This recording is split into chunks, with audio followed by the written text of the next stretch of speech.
Gotta do one more hand. All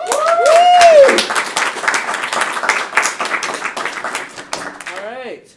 Oh no. I'm gonna let Andrew take it away You're now. gonna keep building this up. Jesus, I don't know if I can do this now. All right, let's go. It's gonna be great. It's gonna be great. So I got my slides. Let's slide them over, and we want to stream it from here. Yep.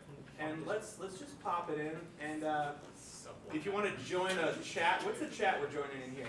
Is it Spartasoft. Well, here, you navigate to it. I'm in there. I'm going to give a little talk, and if you want to just click to the next slide while we get started, I can do a little brief background. Next slide, please. Just click the next slide. Click the next slide. Okay, no! Too many slides. Back. Back. Okay, clearly I need a clicker thing. So, for those of you who don't know me, maybe you haven't seen me before, maybe you haven't been in here. My name, I know, you're timing it down. Here's the thing, is like, we got to get under the radar here, and they already made me start like 5 minutes late. So I got to talk like twice as fast. Don't worry, no one will understand what I'm saying. I'll sound like a dial-up modem. This is the history of my talks, and I want to give a little brief introduction. This used to be like the first 10 minutes of my talks, and they got way too long. And I want to just break down a little bit how we got here and why this is a thing that we do every year. It started like years ago, almost like, I don't know, 7, 8 years ago when I was first teaching. Spartasoft said they didn't have anybody who wanted to talk right before break because everyone was too busy with finals. And they asked me if I'd come in and talk, and I said, what do you want me to talk about? And they're like, you could do like a ZBrush demo, you could do some art modeling. And I was like, well, I don't want to do that. You've been listening to that all semester. And then the president of Spartasoft is like, how about you tell everybody how not to fuck up? And I was like, okay, that actually sounds like a great talk for me. And instead of talking about that, I made a whole talk about like how video games teach us that failure is the best teacher, and the way to like recontextualize fucking up is like, how can we pull out the lessons from when we screw something up? And this started a tradition of just like doing different talks on whatever we thought collectively was kind of going on and like in the zeitgeist of like what students need to know about, and saying like, you know, okay, you're all game developers, and sure, your tools and your computers and your skills are important, but you as people are the most important like utility that you have as game developers. So we wanted to talk about things that are like bigger picture kind of life skills things. And you know, I have a lot of folks that have come back years and years, hey Colleen, stuff, and then they check things out, and they, again, I always like streaming because the alumni always want to watch it because they feel like it's something that's just fun as like a reward for all of you at the end of the semester, and I get to yell and rant about weird stuff, and people seem to like it, so they keep bringing me back. Last time I did one, it was on Star Wars. Who was here for the Star Wars one? I can't believe you came back. That was way too long. And that's why this is called, go to my next title, this is called Andrew's sub 1 hour talk, which we'll see how I do. I'm like, let's see how far I go. Because anyone who's ever taken a class with me knows when I say, oh, it'll be about 20 more minutes, that means 40. Because I get on tangents, what can I say? I'm only doing this because everyone says, you gotta top yourself, and I'm like, I cannot stress to you enough, for those of you who heard the talk last time, that almost killed me. Like, I went home and I slept for about 12 hours. I couldn't talk the entire next day. I was so sick. This time, though, I'm like, let's like bring the tone down. Let's bring the expectations down a little bit from like my perhaps magnum opus. I peaked, all right? Let's just say it. And let's move on and see what I have to talk about today. So I picked this title because I wanted to talk a little bit about a subject that's near and dear to my heart, which is human cognition. So, first slide. Are you good to navigate? Can we do that? Yes. Yeah, let's go. Yes. So, this talk is all about thinking. It's all about cognition. It's all about your mind, something that's been with you your whole life, and you think you got a handle on, but I want to introduce to you the maybe idea that maybe you don't, and maybe that's kind of the key to figuring out a lot of things that are going on with whatever you're trying to process. So, part 1, you only think you're thinking. Next slide. You probably have heard this quote before by the way, my talk, like most of my talks, have a ton of like dead white guys in it. Yeah, hello. Hello. That's me. That's me. Whoa. Hi. That echo is great. Anyway, this is not throwing my flow off at all. No. So Rene Descartes, we probably heard this before. I think therefore I am. And people don't get what a radical statement this is. He wasn't just trying to be like, put something that people could put on a bumper sticker or a poster. He was trying to prove or disprove the existence of God. That's where he started. But he realized that he couldn't by reasoning or mathematically figure out, because he made up a really interesting point. He said, what if my cognition, what if my own thinking, my own logic and my own reasoning was not created by a wise and benevolent God that wanted me to figure out the mysteries of the universe? What if the universe is created by a malevolent demon that just wants to screw with me? And that made my intelligence think 2 + 2 is 4, when really it couldn't be further from the truth because it's part of the torture that I'm in. I would have no way of knowing this. What Rene Descartes realized is he couldn't even trust his own thinking. What he knew is the fact that he was capable of thinking meant that he believed he had to be an entity. And that was the only thing he could truly determine to be for certain. I think, therefore I am, is to him the only thing he could absolutely positively determine for certain. Everything else was supposed. Next slide. There's a book, kind of a pop psych book that I really, really love, Thinking Fast and Slow. You might have heard me talk about it before. If you're stuck in a lab with me on Thursday from 5 to 7, you probably have. Because I think about this a lot. This was based on the work of Eamon Tversky and Daniel Kahneman, and decades worth of work into the, not just psychology, but the physiology of how people did brains, like how their brains make decisions. They in fact did deep, deep studies into like the tissue of the brain, what areas activate, and why people make the choices that they do. Their work is actually groundbreaking and is the foundation for a whole field of cognitive study called cognitive behavior theory. Now, a lot of the stuff that when I read this book, really brought out to me things I saw, and I want to hit on a couple of those points in today. So I crib a lot from this book and its resources, and if you're interested for a super boring Christmas read, I recommend it. It's wonderful. Next slide. So they had this idea that there was two kinds of thinking. Fast thinking and slow thinking. Fast thinking is that idea of like, I'm going to figure out if one object is closer to another or farther away. Fast thinking is, what's 2 plus 2? It's 4. You didn't have to think about it. How do you know 2 plus 2 is 4? It's automatic. You learned it in school as a rote. You practice and repeat it. But if I ask you what 17 times 24 is, you got to stop, you got to think about it. You see, there's two types of thinking our brain does. One is the instinctive system. A lot of you know how many people drove here today? Probably a lot of you. You don't really remember driving here, did you? Do you ever have that thing where you show up somewhere and you're like, I don't remember driving here at all, and I'm here and I was safe the whole time? Because that part of your brain that's compartmentalized and repeated things over and over again turns it into this type 1 thinking, automatic. You don't have to think about walking. If you ever played the old Flash game Quap, you know how hard it is to get something to walk manually. But we never think about our walking. It's purely automatic. So there's this type 1 thinking that most of the stuff we do in a day happens because it's super easy for us. We don't have to think about it at all. The other type of thinking is type 2. This is the real thinking. This is the deep thinking. This is the, hold on, slow and steady, I got to do this right. This is the, I can't figure out what the problem with this is, let me really think about it. And there's a couple problems with this. The biggest one is we do this all the time, and we hate doing this. And the problem becomes when you think you're doing this one, and you're really doing this one. You can get all sorts of mistakes. Next slide. You see, here's the thing I want you to think about, like the limits of logic. Say you're at a coffee shop, you're over the holidays, and you're going to meet up with some of your friends from high school. There's 3 of them that are coming, and 2 of them come in. And the first one walks in and says, you know, I'm sorry I was late, traffic out there is really bad today. The second one comes in and is like, oh my God, do you see the traffic there? And you're all waiting for the third one. And you look around and you go, they must have gotten stuck in the traffic. That seems perfectly logical, and it is. But it's not a real answer. Just because it has a logical consequence and it followed logical reasoning does not mean it's right. Maybe they didn't show up. Maybe they left late. Maybe their car didn't start. There's an infinite number of reasons that it could be. Just because a logical extrapolation can be followed does not mean it's true. But I see this happen all the time where people go, well, logically, if you follow logic, then A, then B, then C. And it's like, yeah, but you don't know that. Just because it could happen, just because it makes sense doesn't mean it's true. If you flip a coin 100 times and every time it's heads, you got to say, hey, this next flip has got to be tails. But it doesn't have to be. It's still 50-50. And the problem with type 1 and type 2 thinking is our instinctive thinking is consistently wrong. Next slide. You see, our brains trick us all the time. Constantly. In fact, we're very susceptible to illusions. That's why magic tricks work. In fact, we play video games, this whole projector is flickering and reverberating at a rate so fast that if I played video on it, it would look like it's in motion, but it's not. It's an optical illusion.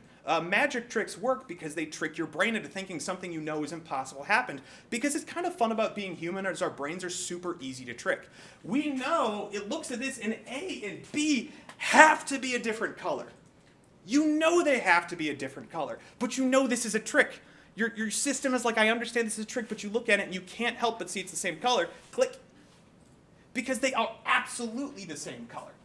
But our brain does so much pre-sorting of data for us that it often tells us and gives us easy answers that aren't really actually correct. Next slide. Can I just point to you or something like that? Do I have like a signal? Can I do like a that? Yeah, that works. Okay. I'll do that every time. Not that time. That was just an example. Don't do it. Okay. So why do our brains do this? Our brains are really good at something called fuzzy logic. It's one of the things that I think is really interesting about why computers sometimes struggle to do what human brains can do. And there's some really interesting stuff happening with like neurocomputing and quantum computing in this field. But our heads are really good at keeping things that are both true and not true. A computer has a really hard time with something being both true or not true. But humans kind of understand that concept of it is or it isn't, or even the concept of zero, we can kind of rationalize our way around. This is also why like I try to tell people when they're first starting art out, they're like, but it looks so clear in my head what I want. And then I try to put it on the page and it looks terrible. How many of you have like had this amazing idea for a game and then you start making it and you're like, why does this suck? It's so clear up here. And the problem is not you. It's that this is fuzzy. This fills in gaps. You ever have that dream and you're like, and my mom was there, and you're like, how can you tell? He's like, I don't know, I just kind of did. And you think about it and their hair wasn't quite right and it wasn't her face and she wore clothes she wouldn't, but you're like, in your dream fuzzy brain, you kind of knew that's who it was. This is what our brains do to us. And it's one of the biggest tricks they pull is because humans are great at working with incomplete data and filling in the gaps. Kind of like Jurassic Park, dino DNA, right? We fill in the gaps. But it feels right. And this is the problem with this part of thinking. It feels correct. Next slide. So why does this happen? Our brains didn't get here because they're the best brains. Our brains are adapted for their environment. This is a Nebraska field mouse, and it's one of the most interesting cases of modern natural selection, or we call it macroevolution, that we've seen in a while. It was documented. They watched it, and they watched these mice, and the different colored mice, the more dark they were against the backdrop, the easier they were to pick up by the local birds and predators. And over time and over generations, the mice that were closer and closer to the color of the background that they were on survived more and more. You see, one of the big kind of misconceptions I think about natural selection is people call it survival of the fittest. Furthest thing from the truth. It's just the elimination of the weakest. And our brains aren't the best adapted brains to what we're doing. They're just good enough to keep us from getting eaten by leopards. Next slide. You see, our brains are really, really good at processing some things that it's really hard for a computer to do. Our brains are really, really good at picking up berries. Did you know that the first color that every single language developed, the first word for every language around the world that they developed a color for was red? And the second one is green. And they think it's really because like this differentiation. In fact, you look at old books like the Iliad, they'll describe her eyes were green like the sea or the color of the sky, because they describe the sky as a color of green, because blue is so rare that blue is just a shade of green. Only as you get more advanced into pigmentation do you develop more words for it. But there's this thing about human beings where we are able to pick out the edible food in a forest. There's a thing about human beings where you walk down that like street at night and something just feels off. And it doesn't feel wrong, and you go, you know what? I'm gonna get back in my car. I don't know why, but I just am. It's those little instinctive things that you are the product of like literally hundreds of generations of people who didn't die before they were able to procreate. And so in that is like this DNA that you have that says, you know what? I don't have time to truly consider the logical likelihood of a leopard being in that bush right now where those berries are. I'm just gonna trust my instincts and go with it. And this is that thinking that's gotten to this point, but as we're going to talk about here, we have created a world in which this type of thinking is actually terrible and makes a lot of stuff way worse. Next slide. So this is an example right here. I want to talk a little bit about this guy. This is Watson. He's a behavioral psychologist who took the work of Pavlov, and you've probably heard of the Pavlov's dog, right?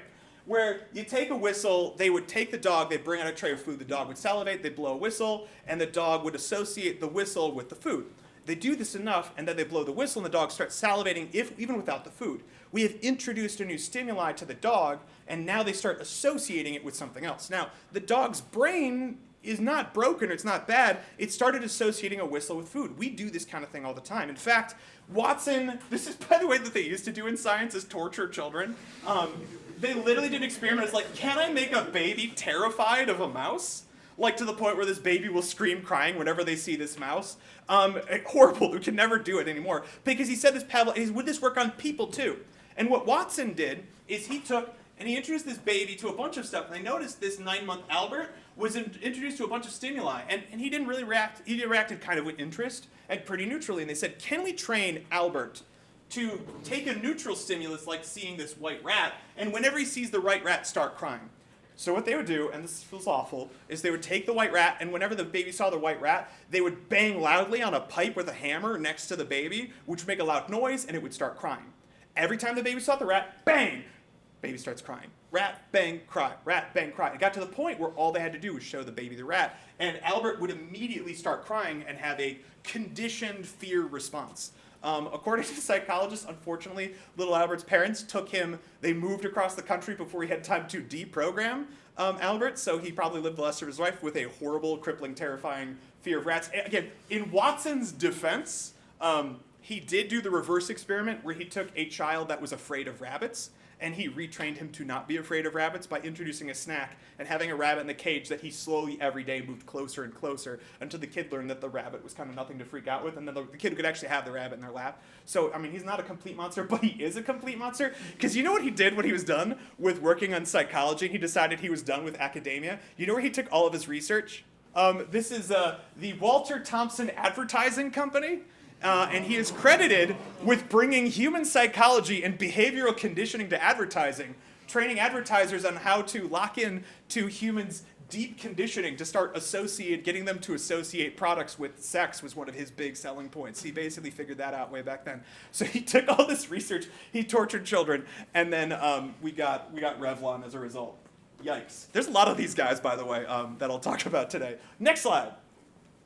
So this is the kind of problem we have with stuff. Like, why do we eat stuff that's shitty for us and we don't eat stuff that's good for us? I mean, just looking at these images, one seems way more enticing. And it's intentionally that way. Candy is intentionally bright, vibrant colors because they know that it's going to hook you. This isn't an accident. And this is the problem that we often run into is we know that our bodies, like, they want fat, they want salt, they want sugar, even though, like, we might not want those things because our bodies are conditioned to fatten yourself up as much as possible to survive winter because food might not be here anymore. Like, that's what's so tough about this. And you know what's even tougher? You got whole people whose jobs are food scientists. You don't know what a food scientist does? There are food scientists that Lay's potato chips, and all they do is try to get the exact crisp factor right so that you will eat another Lay's potato chip. That is their whole job. Some of the greatest scientists working in chemistry and food today spend every day trying to figure out how to make the food that you're already addicted to even more addictive. Trying to figure out the exact right flavor. I mean, what hope do any of us have against any of this when literally the smartest people in the world are like, but how can I get you to buy more Pringles? Like, that's what my whole job is dependent on that. And it's not just food. Junk food has a lot of forms. And again, go next slide. Junk food has a lot of forms. How many times have you seen that movie that you know you're supposed to watch because it's supposed to be really good and your friends keep talking about it, you want to watch it because it sounds really good, but you're just going to watch, like, Avengers Infinity War for, like, the 4th time because, like, you know, because I like it. And the truth is, I'm not just knocking it. Like, I love junk food. I love like goofy, big budget action movies. But the point is, like, I don't love it when I feel like I can't enjoy, like, the richness, like I can't enjoy the real flavors. I think about, like, the problem I have with junk food, you know what the real problem to me with candy is I eat a piece of candy and it gives me this burst of flavor, of joy, of stimulation, and then it's gone almost immediately. So what do I gotta do? I gotta eat another piece of candy. But you ever have, like, a really good meal? Like, I'm talking a good meal. And you're sitting there, it's been 4 hours later, and you're just like, hot damn, that was a good meal. And it sits with you days later. I've had tarts where I'm like, I'm still thinking about the meatballs I got in this little cafe in the Mediterranean. I'm still thinking about it. And I think about the same way like a game. Like, you play a game and it's just like, oh, it's the next, you know, big console franchise release game that's out and it's cool and I play it and then the minute I'm done with it, I forget it. Or you go see that movie, the new big blockbuster movie, the minute you walk out of the theater, you forget it. But when you do finally sit down and, like, watch The Favorite, which I highly recommend, great movie. I just wanted to think of a good example of, like, it looks so boring, like, why would you watch it? But you watch it, it sits with you for days, and you kind of, like, savor it. It's like a little morsel. And it's the same thing with, like, good, rich food that enriches us. It sticks with us for much longer. But we keep choosing, like, the short-term grab it stuff that doesn't really make us happy or get us where we want to go. Boom!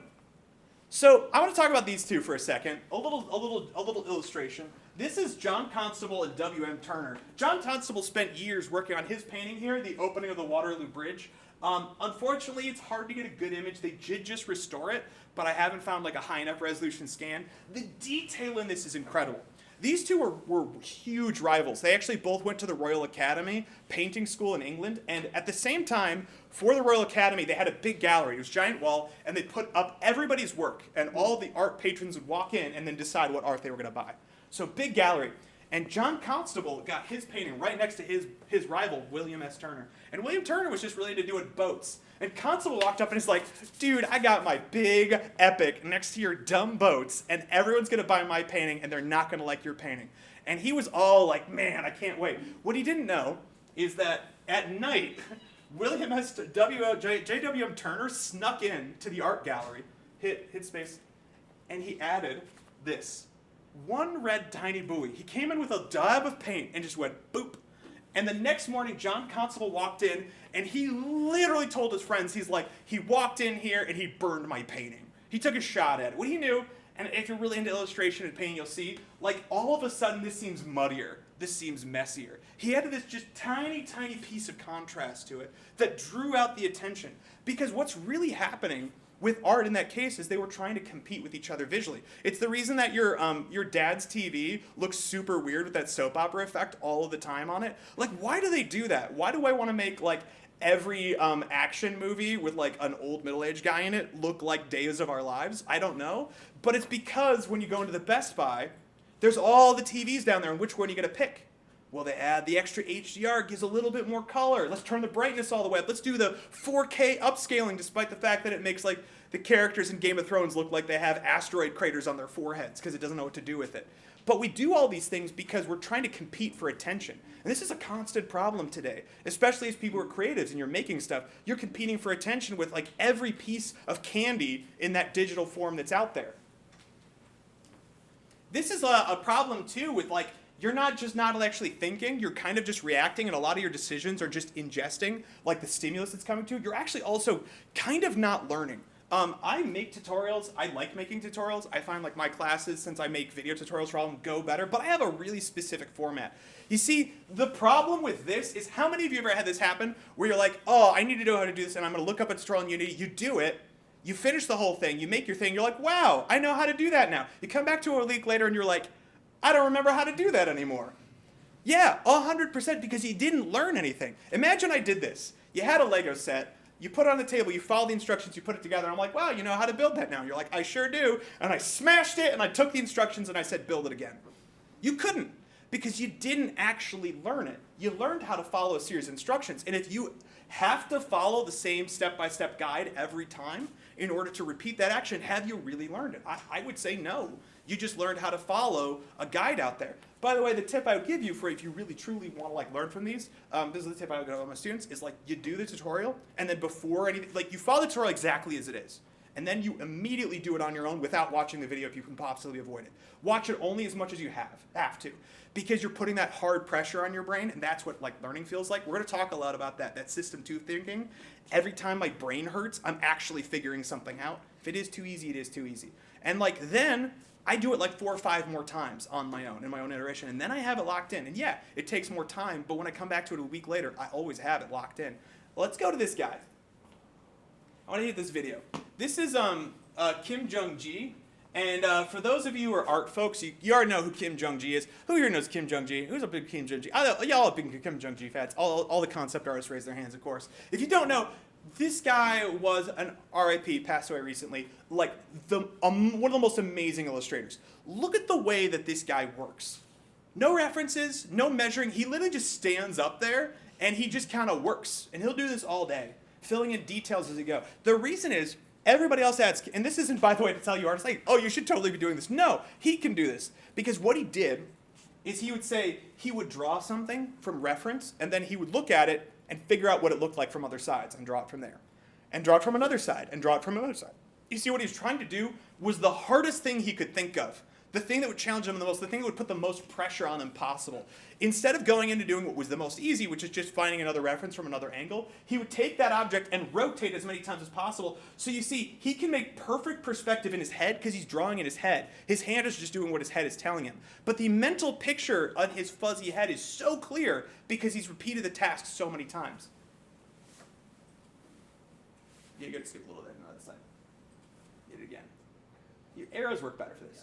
So the problem is, like, we know that this deep, difficult thinking is what gets us where we are, but we're living in this world that seems to do everything in its power to stop us from thinking.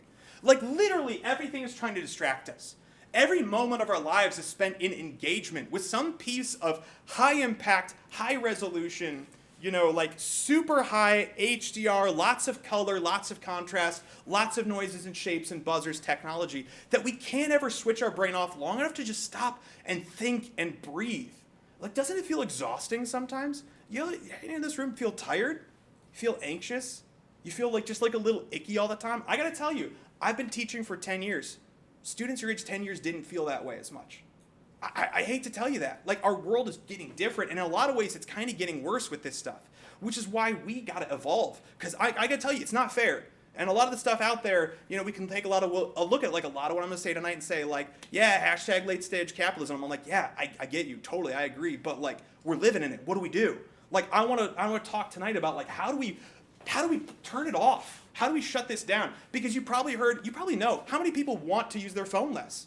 100%, a lot of you. There's probably not a single person in this room that goes, I don't use my phone enough. I'm not on my phone enough, right? Of course.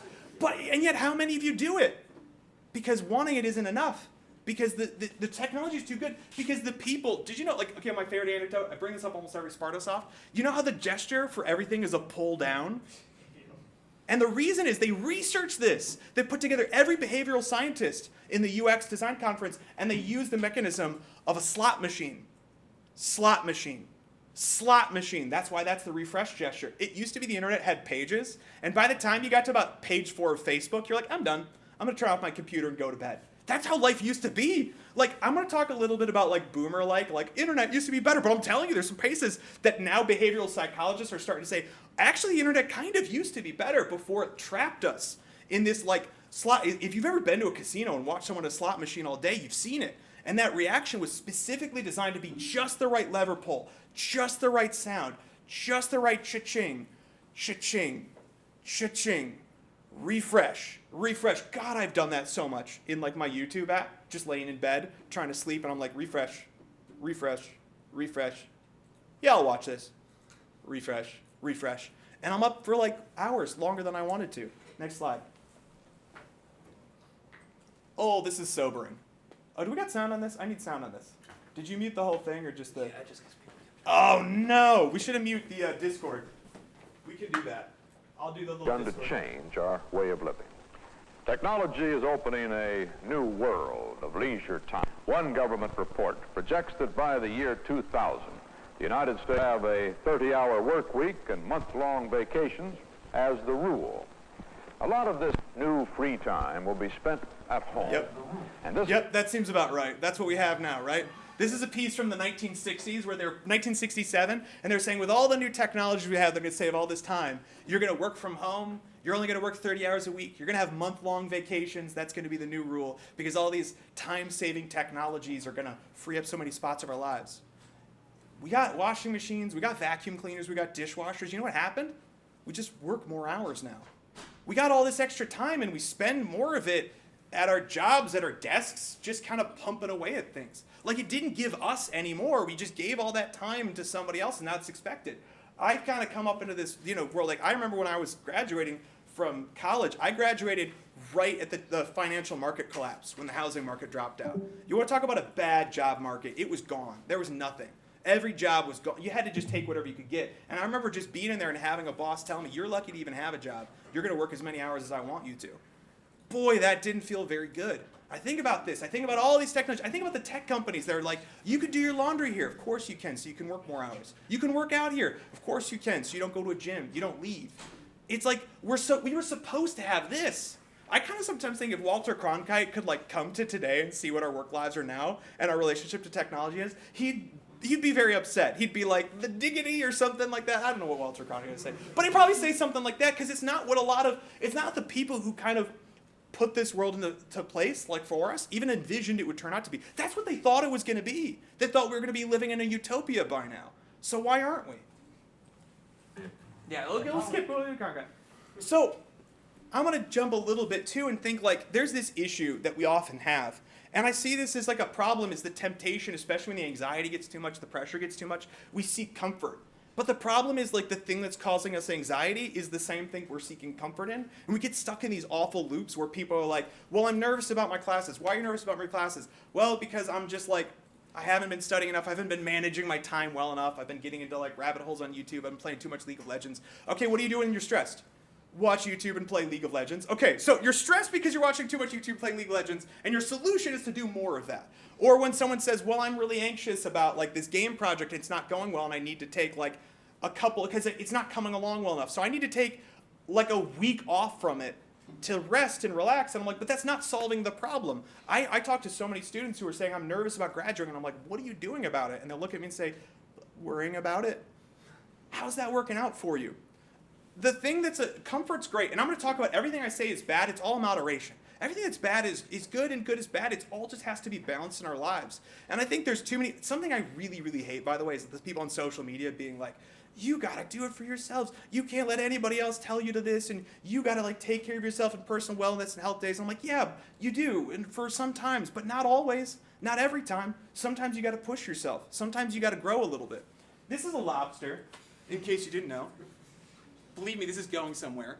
And the thing about a lobster is, a lobster grows because they start growing and they get too big for their shell. Their shells are carapaces. They had to be grown on. And when they get so big that their shells can't fit them anymore, they experience what can only be described as an extreme pain. And that pain is the indication to that lobster they need to start molting and growing another layer of shell. You see, in a lot of ways, pain can be very bad, but pain is also transformative. Pain is also the thing that lets us know that we're progressing, that we're working. When you're studying hard and it's painful to think about, it means your brain is actually firing harder than it ever has. It's pushing itself farther. When you're running and you're trying to get your mile time lower, your lungs feel like they're screaming. Do you know to get your muscles to develop, you have to rip them? Like you have to physically tear your muscles just to get them to get a little bit stronger, because everything in our bodies is conditioned to preserve glucose, to preserve our energy, because I don't know where my next meal's coming from. I don't know if I'm going to find another nest of berries, and I don't know if I'm going to have to run for a leopard, so I got to conserve my energy. But we're living in a world that is nutrient-rich, stimulant-rich, and we're still living with bodies and brains that we have to convince, we have to force ourselves to think. It's very frustrating. The thing is, sometimes that pain can be a really, really good sign that you're transforming in a positive way. I encourage you to not be too afraid of that. I talked to when my little sister went to college, and she said, like, how do I know if I should do something or not? How do I know if I should go along with when I'm scared? Should I just not do it or not? I told her the only advice I could possibly give her, which I'll pass on to you, which is what I did for myself. I, much like there's two types of thinking, learned that there was two types of scared. There was the scared that made me icky, like, ooh, skin crawling, I don't like it. Then there was the scared that was like, I don't know if it's going to go well. I don't know if I can do it. The scared that's like, what if someone laughs at me? What if I screw up? I learned the icky scared I always run away from. I don't get in the car with that person. I don't go to that party. I don't take that drink, whatever they were about to hand me. That icky scared, I say listen to that one. The other scared, the what if, opposite. The minute I heard that, I felt that what if, I went in that direction. I'm too nervous to go to this party. What if, like, I don't know anybody there? What if nobody likes me? What if nobody talks to me? All right, I know I have to go now. I absolutely cannot let myself not. And that challenge, that constant challenging, after a while became reflective and instinctive, to the point where when I do this, and I'm like, when I'm doing a Spartasoft talk, and I'm thinking, like, I don't know if I could do one this year. I don't know if I have the energy for it. I know I have to now. I absolutely have to. And it's knowing the difference, knowing your own, like, listening to yourself. But that's what I'm saying is so hard about the world today. They make it so hard to listen to yourself. Next slide. There's a lot that we have that we want, and it's never the things that we actually need. Films are a great example of this. Incredibles. I love The Incredibles. And what it starts with is Mr. Incredible wants to be the guy. He even starts at the beginning, I work alone, buddy. That's who I am, because I'm in the paper, I'm the hero, I'm the guy. And what he wants is to be that guy again. But that's not what he gets. You see, what he gets is what he needs. And what he needs is the love and affection, the closeness, the intimacy with his family that he's been lacking. That he's been lacking largely because he's been so obsessed with what he's lost with this, that he couldn't accept that with what he found here. That's the journey of that movie, and most movies are about that. Raiders of the Lost Ark, Indiana Jones really, really wants the Lost Ark. But what he really needs is Marion. He needs the comfort, the intimacy, and the support that comes with that. How many times do we see, like, that journey, like, Lord of the Rings, like any of the big movies, like, it's like, what do I want? versus what do I need? And that's the problem is sometimes, especially as young people, you're so focused on the want that you're kind of having a hard time figuring out what you actually really need. And that's where it's easy to manipulate. You see, every piece of market research, I'll tell you, you know what killed the auto industry? This is on a side note. The American auto industry is market research. They would go in to a room of American auto buyers and they'd say, what do you want in a car? I want it to be faster. I want it to be bigger. I want it to have more cup holders, more fins, flashier. And they would turn around and buy a cheaper, smaller, fuel-efficient Japanese car every time. Because even though that's what they wanted, and what the market research would say they wanted, it's not what the people actually needed. This is a suburb full of McMansions.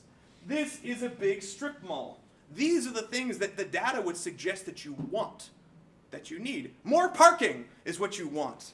Do you know, like, what's the reason? Like, who wants to walk that much? Who wants to deal with that much parking? It's a nightmare. This McMansion is full of people who say, you know what? I'm so far from a movie theater, a bar, a bowling alley, and a pool that I'm going to build all of those into my giant house. And I get to enjoy it all by myself. I don't know if any of you are South Park fans. I was thinking about the episode where he bought his own theme park. And it was like, who could enjoy a theme park without the people in it? And only he could. And it's like such a psychotic thing. Like, what's the point of building a bar in your basement if no one's there?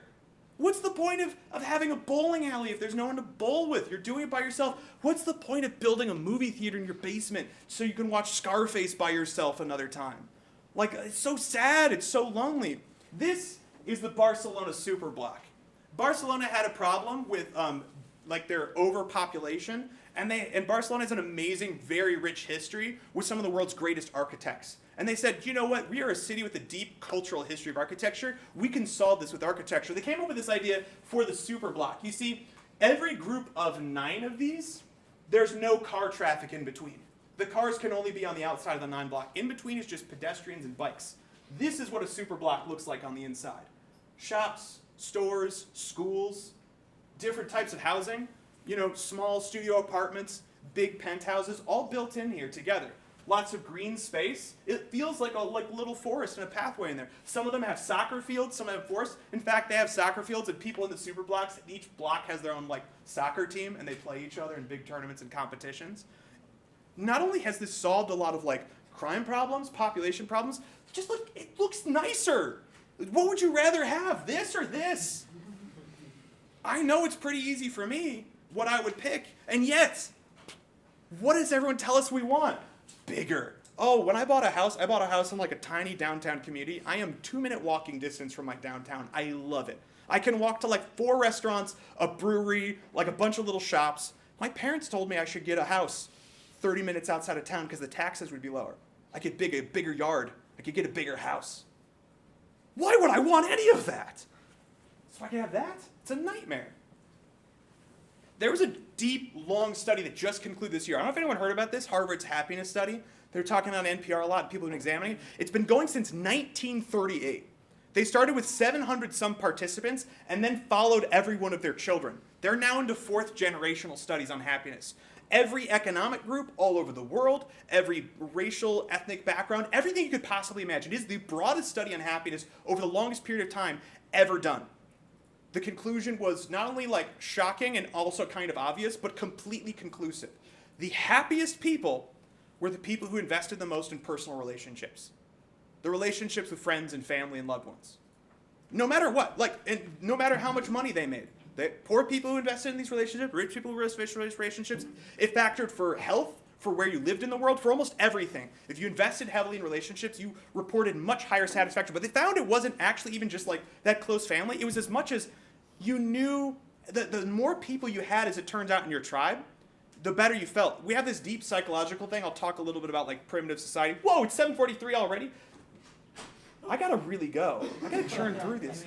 People gotta talk about the Game Awards. So the deep study on happiness found that it was about how many people you knew. But not even new breaks. I got a guy who walks his dog and he lets my kid pet his dog. That's as much as I know about him. But he's a person in my tribe. That's how my brain thinks. And the bigger your tribe is, the safer you feel. And it's hard. You're probably thinking, well, that sucks. I'm an introvert.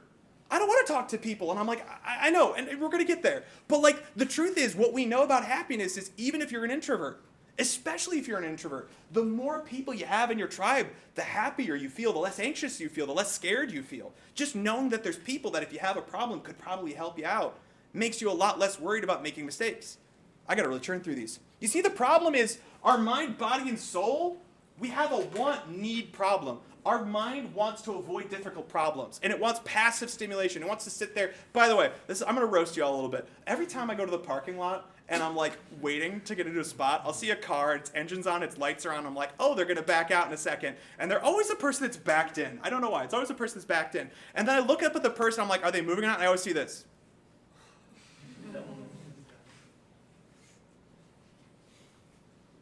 Like that. And I'm like, oh my God, if you could see yourselves when you do that, it's kind of like unsettling. Like it's a little scary. And that's what we want though. We want this passive entertainment. What we need is deep reflective thinking. And we need active stimulation. And we need a lot of rest. And we don't give ourselves enough because we're too obsessed with giving ourselves this stuff. What our bodies want is fat, salt, and sugar. It's not McDonald's trying to make you fat. They just figured out the more fat and sugar and salt they put in it, the more you'll eat it. They don't care. Facebook doesn't care that Facebook's making you miserable. They just know the more miserable it makes you, the more you stay on it. And what we need is nutrition, exercise, and to challenge our bodies. But God, who wants to do that? I would rather sit on the couch and just eat something because it's more satisfying right now. Our souls, we want to be left alone. We're afraid of strangers. What if they judge us? What if they do something? What if nobody likes me? What we need, oh my God, what we need so much is to be surrounded by people who care about us. But yet, everything in our body tells us to stay home. Everything in our body tells us not to go. Everything in our body says, don't call that friend I haven't talked to in 3 years. Maybe they're going to be annoyed if I try to call them. They haven't called me in 3 years, so I won't pick up the phone. I got to tell you, every time I've done that, they've never been sad to talk to me. They've usually said, I wish I had talked. I was thinking about talking to you, but I just didn't want to bother you. And yet, we sit there in our little bubbles, isolated in our tiny little boxes, separated from each other, miserable, anxious, fearful. Time to go on my phone. Next slide. How can you think slow on purpose? How can we actually do this? I have some tips. I've told you about the problem. Maybe I've convinced you this is a problem. I hope I have. My next slide is I want to talk a little bit about how do we identify? How do we notice when it's happening? Next slide. I got an activity for you. I want this half of the room on Team Red, this half of the room on Team Blue. It's a very simple quiz. So Team Red, Team Blue. I'll give you all like a minute. I can't believe it's 7:46. I got I'm a third done. Yikes.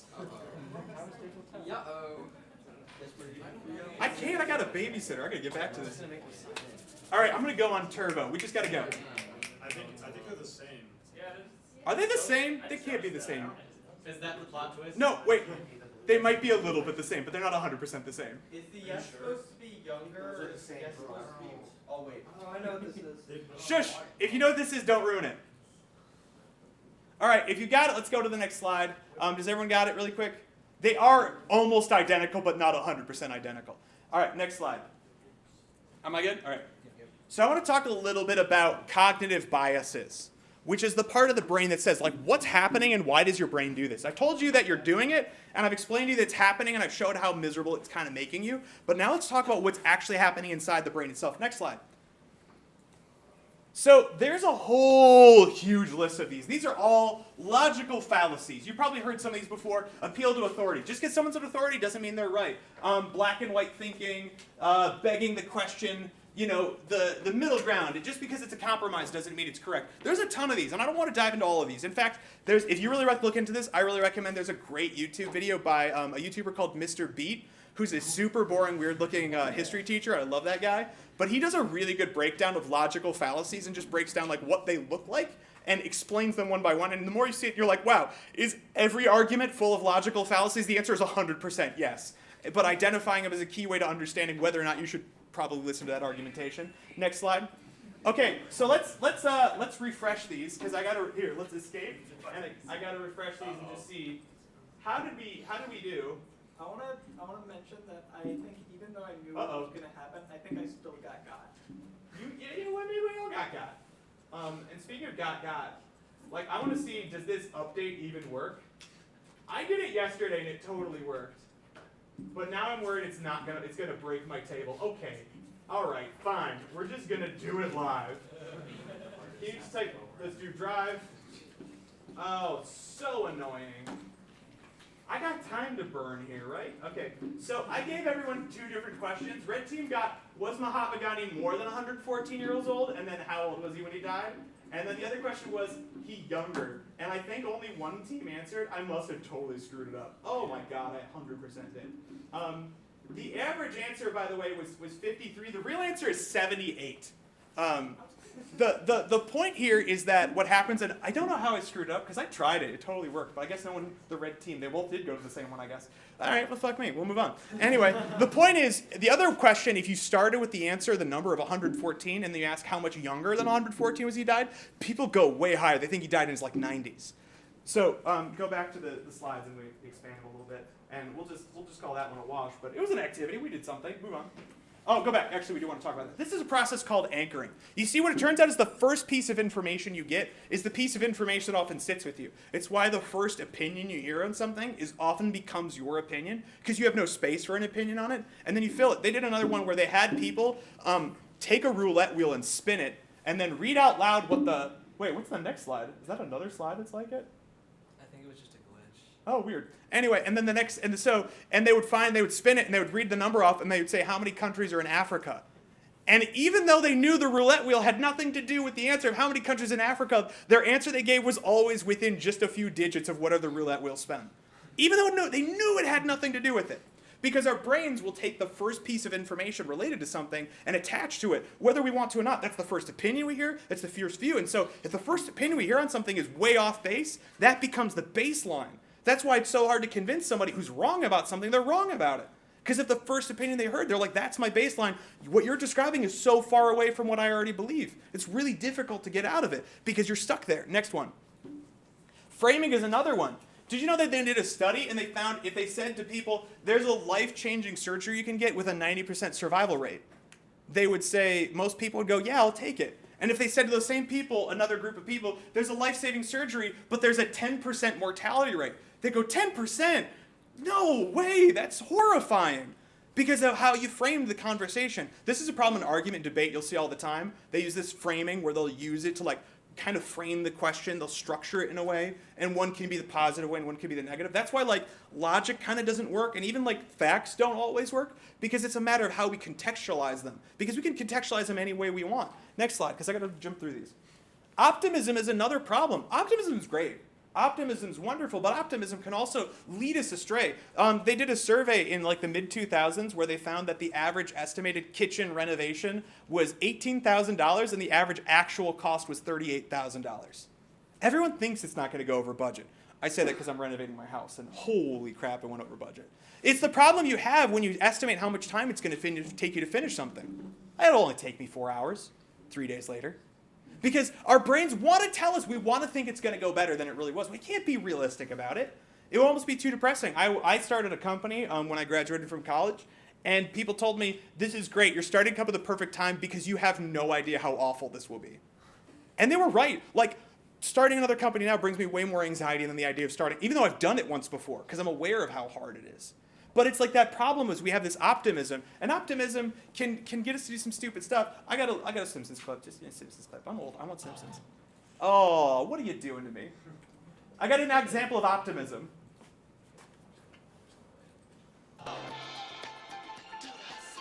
Did you know that disco record sales were up 400% for the year ending 1976? If these trends continue, hey! Your fish are dead. Yeah, I know. I can't get them out of there. So this is an example of optimistic thinking. Oh, if these trends, and by the way, that's one of the things I hate about when people talk about like AI or almost anything else. Well, if these trends continue, I'm like, the trend never continues though. The line never continues to go up. Moore's law slows down. Everything falters off or peters off at a certain point. Next slide.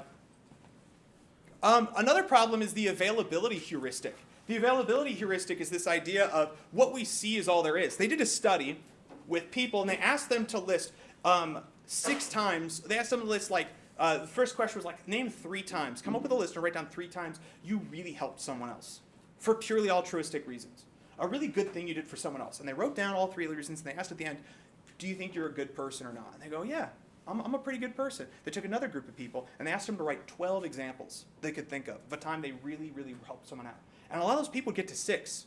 And they might even write all 12, but by the time they got to 6, they found it was hard to come up with 7, 8, 9, 10, 11, 12. And they asked those people, do you feel like you're a good person? And most of them say, I'm probably okay. I don't really consider myself like a good person. I do my best. And the funny thing is those people actually listed more examples of times they were good, but it was not because of how much data there was, but how hard it was to come up with that data. This is one of the problems and one of the reasons it's all of a sudden so hard to convince someone that they're wrong about something is because, like, if the harder it is to consider an idea, the less we trust it instinctively. The easier something comes to us, the safer it feels and the more instinctive, which is like one of the things that leads us to do some awful things. Next slide. Another one is loss aversion. I was talking to someone, just today about this exact principle who was really struggling with a class that was taking up a ton of their time. I asked, was it mattered to them? They said, no, I don't care about this class. Why are you taking so much time then? Well, I've come this far already. I want to do well in it. Why? What is it doing for you? We do this constantly. I got to keep playing World of Warcraft this weekend with my guild. Why? Well, because I'm already got all the geared up and I have all the other slots and I just have to finish the armor set. But why do you want it? Is it going to make you happy? No, I wish I didn't have to. But I feel like if I stop now, then what? Loss, this is a huge one. A lot of people make this mistake. And in terms of not only does this happen, we have this problem with, I was doing the sunk cost fallacy. Dude, I started scrolling. Loss aversion is different. We actually care more about losing than we care about gaining. The pain we experience from losing something is estimated to be twice as much as the joy we feel from gaining something. And that's one of the problems of sometimes getting better about stuff is we're so afraid of losing time than we are about gaining that we want to gain it. And sometimes that's the problem with you wanting to rank up in a skill. Exercise is going to make you X amount happy, but you're worried about being X amount sadder more, being exhausted or tired. Next slide. This is where I'm talking about the sunk cost fallacy, what I already talked about. If you've never walked out of a movie, you're an idiot, because a lot of movies are terrible. And if you just don't like the movie, just leave. You should, no matter how much you paid for it, because you're not going to get more joy out of it. We do this all the time, where we think we can get something out of it if we just keep putting more and more and more into it. We do this with relationships. We do this with video games that we finish, even though we're not even enjoying them. And it's why? Why waste your time? Why waste your life? Because of the sunk cost fallacy. We think we're going to get something if we just invest more, but we won't. Just ditch it. Next one. So I want to talk about the final boss of cognitive biases. And maybe the one that's the most reason that so much stuff is so fucked up is confirmation bias. Perfect illustration here of where you can look at that and all you care about is the data and the information that confirms what you already believe. You see, the problem that they found is and you've probably heard this before. I know people have been talking about this. It's always on, YouTube shows and NPR, and people kind of talk about it. And the real, just to give you who don't have a solid idea of confirmation bias, it's the idea that you are likely to listen to people who look like you, who think like you, and feel like you, because it's also part of your in-group. But you're also most likely to look through news articles, and if you see a news article that says something you don't agree with, you don't read it, you don't ignore it, or you just push it out. If you see an article that seems to line up with what you already believe, you're likely to go, I knew it. That's right, I'm a genius, I know exactly what it is. Versus if you read an article that says something you don't believe it, you go, fake news, that's bullshit, I don't like that. That's why people are so susceptible to that, because it's the availability heuristic. The temptation of how satisfying, how easy it is to grab that information is how we measure its fidelity. Even if it's coming from a trusted source, they find it's really, really hard to divest people of false thinking because they only want to hear things that already agree with what they have to say. A YouTuber I really follow said once, something I really liked, he's people keep asking me to review this game, mostly because I think they want to hear their opinion in my voice. And that's 100% it. We want this all the time. How many times do you check a top 10 list? The Game Awards. You care about the Game Awards because you want the game you like to win because you win, somehow that makes it better or makes the game you enjoy more, or you want to convince people to like the Star Wars movie that you like, even though everyone else hates The Last Jedi and you still think it's pretty good, so you do a 3-hour-long Spartasoft talk trying to explain the history of Star Wars so that you convince a bunch of Gen Z kids that it's actually not as bad of a movie they think. That's a moronic thing to do. Why can't you just like the movie and not care about it? Because I go to Wirecutter after I've bought a backpack to see if Wirecutter picked the backpack that I have as their best backpack, so I know I picked the best backpack. That's so insane. But we do it. How do you get out of it? Here's what I do here's what I do to confirmation bias.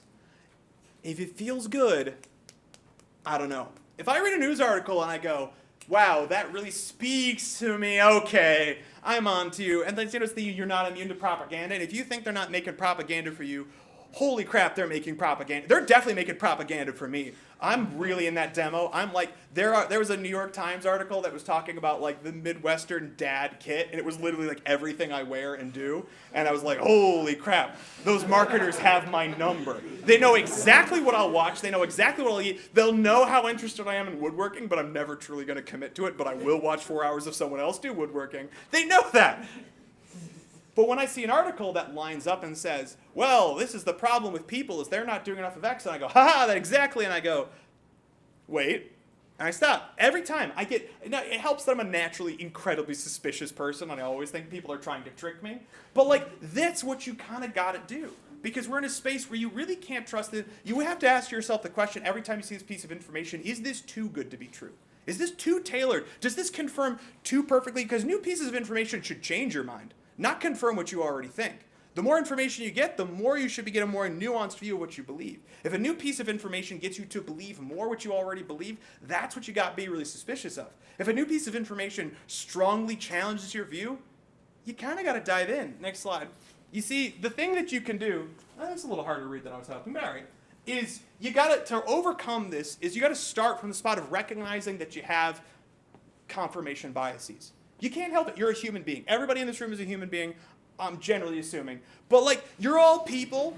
You are all born with, hearts and minds and souls, and you have biases. You can't help it. And start by recognizing that you know you have biases. And you might not even be aware of what those are yet. But start from the place of recognizing that just by the fact that you're a rational human being, your brain has built biases. And then consider the illusion of your own knowledge. You know what I love to do? I explain things all the time. But when someone asks me, challenges me at a point of view, and I can't explain what it is, I got to reconsider it. By the way I have been dealing with all of my uncles at Thanksgiving is I ask them to explain what Marxism is, and it's over because they don't know how to explain it. And you're like, yeah, just tell me what it is. You're so afraid of it. Tell me what it is. And then they're like, it's that. I'm like, that's not what it is. And then they get really annoyed and embarrassed, and they stop talking to me, which, score. But, no, they're part of my family, and I love them, and they're good. But, it's that thing about, this is about you considering your own knowledge. Like, if you can't explain your position, if you can't convince somebody else that you're right, maybe you don't know it as well as you think you do. And then, research arguments against your view. Now, I got a kind of confession to make that might surprise a lot of people. I did a lot of politics camps as, a kid. I was, kind of a theater kid, but I was also kind of a politics kid, so I do a lot of talking and stuff. And what I learned in politics camp was I would research my opponent's position, and I could argue their position better than they could. Oh, that made me deadly in debates. Because I could argue their point of view better than they could. I didn't sit there and say they were stupid. I didn't think they were an idiot or they didn't know what they were talking about. I didn't have that luxury.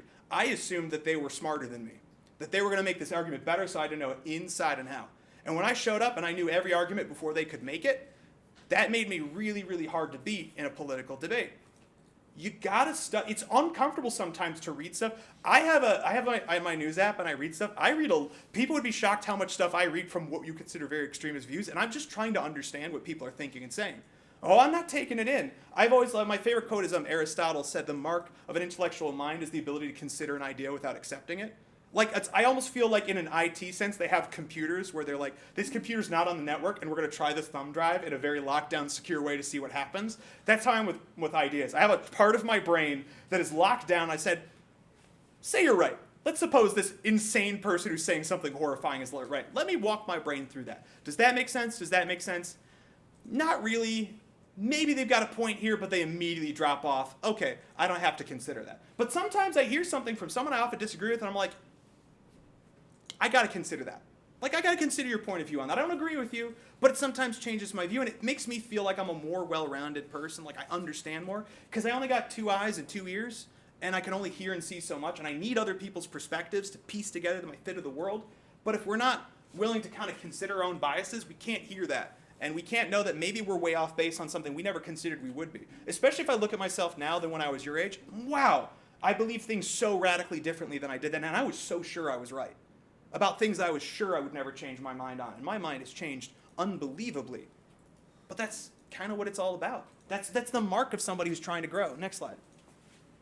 We have these bubbles, and you probably heard about bubbles a lot. What's fascinating is they found that it's not the online bubble that we're in. In fact, it's the opposite. Because in our bubbles are the ones we build in real life. We only want to hang out with people who agree with us. We only want to be in groups and clubs of people that do the same stuff with us, that are part of our people, that think our way. You know when the movie Planet of the Apes was originally made? They had everyone dressed up in ape costumes, and it took too long to take the makeup off, so they had to eat lunch in their ape costumes. And they would go out to the mess hall, and it would be a table of chimpanzees, and a table of orangutans, and a table of gorillas, and there was no intermixing. These people were not born those things, but they walked out. I'm dressed like a gorilla. I walk out, and I go, wow, I'm just going to sit with the other gorillas. It's a natural thing. It's a human thing. We do it, and we do this all the time. And the worst part is the bigger our world gets, the more tempting this becomes. Because the truth is, our bubbles online, we talk about our online bubbles, our bubbles aren't online at all. How many times do you see every day stuff that's news and stuff that you're like, I do not agree with this position at all. Why do they keep pumping? Why does YouTube think I want to listen to Jordan Peterson all the time? I fucking don't. I keep saying not interested, not interested. And they keep shooting it to me because these bubbles are not the virtual ones. The virtual ones are constantly throwing us stuff that makes us angry on purpose, by the way. Did I pass an hour? Yeah, well, we knew that was going to happen. I'm about halfway through. All right. Next slide. We'll just keep going. Did you have something to say, Larry? Oh, yeah, about bubbles. How often have you been in a business building on campus? Never. Because I'm in this bubble, by the way. Yeah. Oh, because the parking's right there. But like also, why would I go anywhere else? All my classes are here. But also, yeah, it's true. And every time we're on campus, I'll say this an anecdote. Every faculty member's like, how can we get more intermixing? And I'm like, the campus is too big. There's too much parking. If we had a smaller campus, there'd be way more of that. And does the business college have food? I don't know. Because if they do, I'll go. There's a story I know that would take too much time. Well, yeah. Oh God, I'm gonna take so much time. You know, these bubbles happen in our news. I happen to like be a fan. This is not a plug. I'm not sponsored or anything. I'm a big fan of the Ground News app because what it lets me do is slide through and look at all the headlines for the same story and how different the different headlines are. It gives you a real context for how people can really skew the same story. Example here is the British newspaper where they had the Daily Mirror had a big article where the schools were reaching out to the parents saying that the parents needed to help the schools supply like basic school supplies, and it was not in the competing paper at all. It wasn't mentioned at all. It was a huge story, actually, and a lot of people were really upset about that, but they chose to completely ignore that story.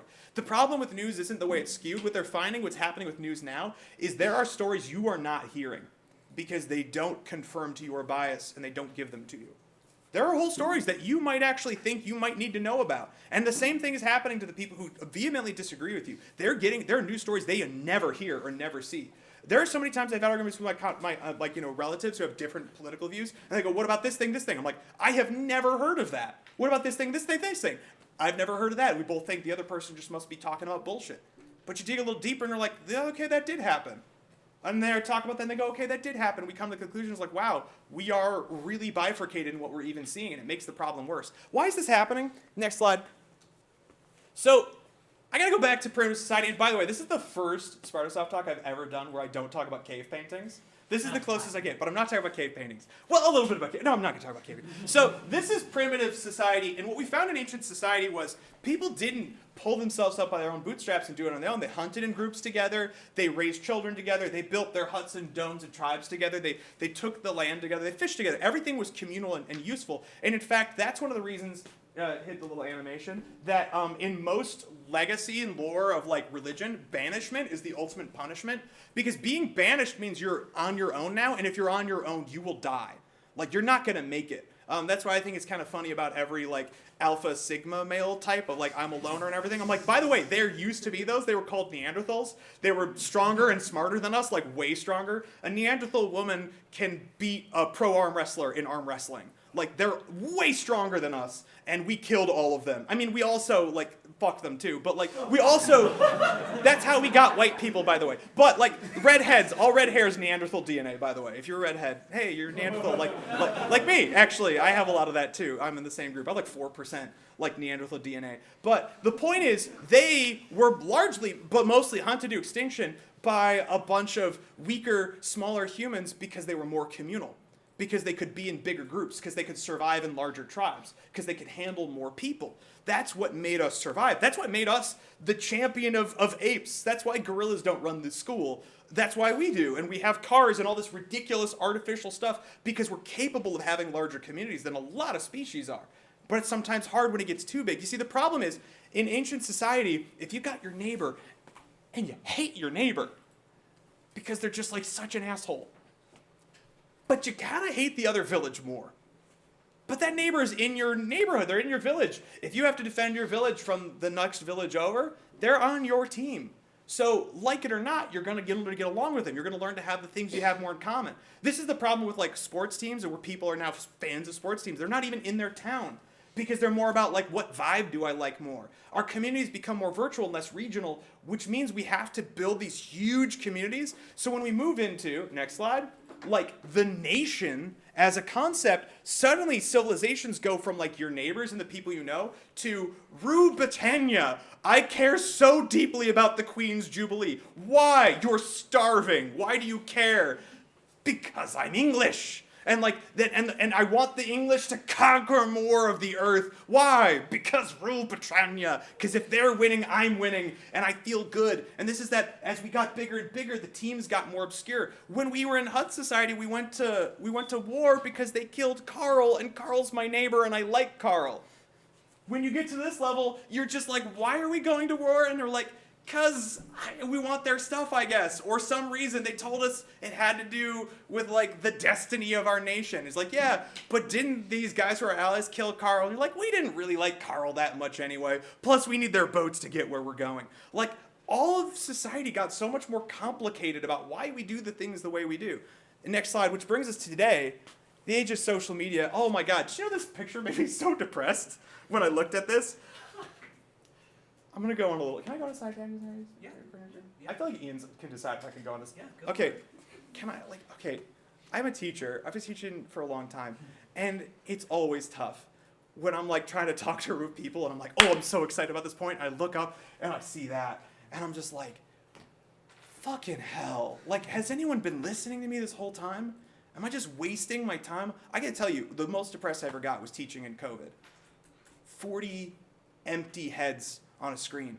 Any questions? Anyone need anything? How you doing? Do you understand this? And then the one person's face would pop up and he'd be like, hey, Jesse, good to see you, thanks. Face off. Okay, another 2 hours of screaming into the void. Don't know if anyone's listening. People be like, no, I'm listening, but I don't know. I'm on my phone, I'm just taking notes. Oh, my friends, I gotta text somebody. I get it, but like, makes me really depressed, makes me really sad. Because you feel like I don't want to do it anymore. And the hardest part, too, is like, okay, again, when I started teaching millennials. You know what happened when millennials are on your phone? I'd call them out on their phone. Here's what they do. They'd just be like, you're on your phone. Like, hey, can you be on your phone? They're like, all right, yeah, okay. Yeah, I mean, sorry. Put my phone away. Phone away. All right, back to you. And they'd say, but now you know what happens when I tell someone on their phone? They go like this. Like, and they're like, I don't want to call them out, but like, it's all terror, sheer terror on your face. It's okay. Like, and it's okay to think I'm an asshole for saying so. Like, that's totally fine. You're allowed to. But like, it's like my little mini rant. Oh, okay, next slide. I prepared for this. I know. Yeah, old man yells at cloud. That's me. I know. And I don't get it. And I know that I'm too old. But like, I know it's gotten different. I know in 10 years it's different. I see it. I see it in the way like, when you snap out of it, how different it looks than it looked 10 years ago. I know you're coming out of a trance. I know, like, a lot of you want to not be in it so much. I know for a lot of you, it's tough to pay attention for more than a couple hours. And people have been complaining about, by the way, about youth's attention span for decades. I know that. People have been talking about the youth not caring or paying attention for as long as there's Egyptian hieroglyphs. There's Egyptian hieroglyphics talking about how the young people of today just want to go to the taverns and drink mead and they don't care about the old ways. But it does feel like something's a little different because there's something happening. And psychologists are agreeing that something is happening to our brains by what we've invented, by what we've put in our own hands. Do I have the next slide of this? Let's go. Let's see what happens. Webster's Dictionary's word for this year is authentic. They said it was the most searched word, authentic. Something's happening that makes us all crave an authenticity in a world that is full of digital, virtual, AI-generated, social media influencers. Hashtag no filter with every filter on. We're craving something that's not there. We're craving some kind of reality that we're being robbed. That's kind of what I'm talking about when I'm saying, like, I'm not trying to be like old man the outside cloud and get out of the phones. I'm just sort of like, I think you don't realize how much you're doing the bidding of people you might not agree with. Even if you're just texting on the app, it's all data. It's all data for the data god. That's what they want. Warhammer 40K fans, yeah. But that's what they're looking for. It's all telemetry. It's all how much you're typing and how much and where are you and geolocating you. Do you know your phone like pings you every couple of minutes to know where you are so they can geolocate you and sell that data to somebody else? Seems a little weird. Next slide. Yeah. Oh, sorry. No, we're moving on. I got too much time. You see, this is kind of what I'm talking about, the old internet, and I can't get on too much of this tangent because it's kind of almost leading to the next thing. You see, the early internet was like rad. Like, look at how rad that is. He's surfing on the internet. But like, it was forums and message boards. And if you wanted to talk about Zelda, you know what you did? You went to a forum where people talked about Zelda. It was a little community of people who wanted to talk about Zelda. And if you went on a forum of people who wanted to tell bad jokes, you tell bad jokes there. And if someone wanted to come in, they'd be like, I'm on this bad joke forum. I want to talk about Zelda. People would be like, well, sure, but it's got to be in bad joke form. But there's something that happened with social media where we said, no. Burn all this down. Everybody's got to be in the same space. You see, YouTube has to be for ballet and for tanks. And you're going to be watching ballet videos, but we're going to keep giving you tank videos. You're like, stop giving me tank videos. Because there's not 2 places to go to get your videos. There's only one place. And they all have to be there. I can't buy my stuff anywhere but one place anymore. And so we have these massive communities. And what happens, we have massive communities. They find every single time you put too many people in one big community, they bifurcate into 2 groups. And they fight with each other. And they start assuming that everything they don't like about one person in that group applies to everybody in that group. And they do the same thing the other way. Does that sound like something that happens in our real lives? 100%. Because we keep taking and cramming people into spaces that are too big for them. And a lot of, again, theorists on the internet are saying we might need to go back to something like this. Like maybe we need to have that internet forum for people who just want to talk about nonsense or say like inappropriate jokes. But maybe it's okay if they do it with each other. Because you know what happens? The worst social media platform, by the way, is YouTube. You know why YouTube is the worst one? Nobody gets radicalized by randomly stumbling on a subreddit. No, they come there looking for it when they fall down a YouTube rabbit hole and they end up somewhere they probably shouldn't be. And they get indoctrinated. You look at the backgrounds of everyone who's fallen into a cult or an extremist political view or something like that, the story is all the same. I started with simple stuff, exercises, self-help, and before I knew it, I was deep into it. And I believed it, and I sought out these communities. It's not the isolated communities that are the problem. It's the giant big thing that drags us into it. I'm going to do another little game here. I got a game for you. I have a sequence of numbers, 16, 32, and 64. This game, and again, if you know, I don't like ruin it. It's a thing. But I have this number, and I want you to figure out the rule that my sequence of numbers follows. Now, you can guess any sequence of 3 numbers. They got to be numbers. They're going to be any 3, and I'll tell you if it fits my rule or not. That's all I got to do. So 16, 32, 64 doesn't even have to be the next sequence in the image. It just has to follow my rule. Who's got a number set that follows my rule? 1, 2, and 4. Follows my rule. 2, 4, 8. Follows my rule. Is it 1, 2, 3? Follows my rule. 256. 256? That's just one number, right? 250. Oh, 250. 256. Well, that's one number. Yeah. So I need 3 numbers. That doesn't follow numbers. It needs to be 3 numbers. 128, 256, 512. Yep, follows my rule. -1, -2, -4. Well, those are negative numbers. They're numbers! But they generally, I'd say they follow my rule. Okay. 3, 2, 1. Doesn't follow my rule. 1, 5, 600. Follows my rule. 2, 4, 7. Follows my rule. The rule is ascending order. That's it. Now, the thing that's funny about that is people keep giving you how many times do people just give me ascending order rules?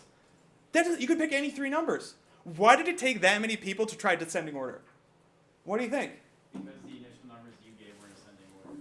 This is part of the problem. It's like, this is what I'm trying to talk, and this is the kind of thing, it's a little parlor trick and it's a little thing, but I want you to see in real time how much this happens to us. And even though you're all smart, rational people, by the way, the fact that you're in this room, you're in this college, you're going to a university in an incredibly wealthy country, means you are in like the top upper 1% of the most educated people on earth. And even then, it's still so easy to fall into because it's like, it's not quite as clear as we hope. Next slide. 8 o'clock. I'm actually doing okay. I'm almost done. Last part, last segment, hard questions. So if confirmation bias is the final boss of all these confirmation biases, like confirmation bias is the final boss of all cognitive behavior, I think that maybe the biggest problem, that every problem on Earth could be solved if people stopped doing this. I think every single problem we run into boils down to this exact issue. I want to go to the next slide. Now, I know a lot of you heard me talk about this before because I love talking about this. It's called the investor's dilemma. But for those of you who haven't, I want to walk you through it. A guy's an investor, and he wants to invest in a car company. He doesn't have a car company in his portfolio, and he's hoping that if he invests in this car company, he's going to expand his portfolio. So he goes to the auto show. He looks at all the cars. He talks to the engineers. He looks under the hood. He asks people what they think about the cars. He sits in them, talks to the salespeople about them, walks around, sees every car the whole space, spends all day there, takes meticulous notes. At the end of the day, he says, you know what? I really like Ford's cars. They make really good cars, and people seem to like them. I'm going to invest in Ford. He made a huge logical error. Does anyone know what he did? Why is that a problem? It seems logical. Everybody seems to like him. But yeah, sure. But that is people do seem to like him, and people did like. Let's say everyone in the whole show loved cars. What mistake did he make? Liking them doesn't necessarily equate to them buying them. That's true. You're close. Is it because he was at a car show and there's only car people there? I'll like, kind of get down to it. Here's the problem. Anyone know anything about investment? Why do you want to invest in a company? What's a good company to invest in? Something that'll get more profits that you get profits along with them. He doesn't know. They could have cars people like. People could buy them. The question is the current value of Ford stock likely to go up or not? If the current Ford stock is too highly valued, it doesn't matter how good their cars are. They're not going to go up. If the stock is undervalued and their cars are terrible, then it's going to go up inevitably. You see, the problem is knowing whether or not the stock of Ford cars is over or undervalued is so hard. If it was easy, everyone would make all of their money on investments. And in fact, they find most investors are worse than random.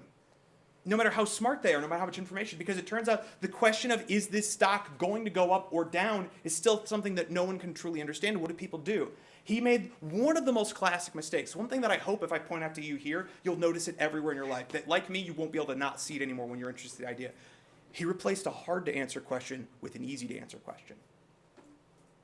Not which stock is likely to go up and down. What cars do I like?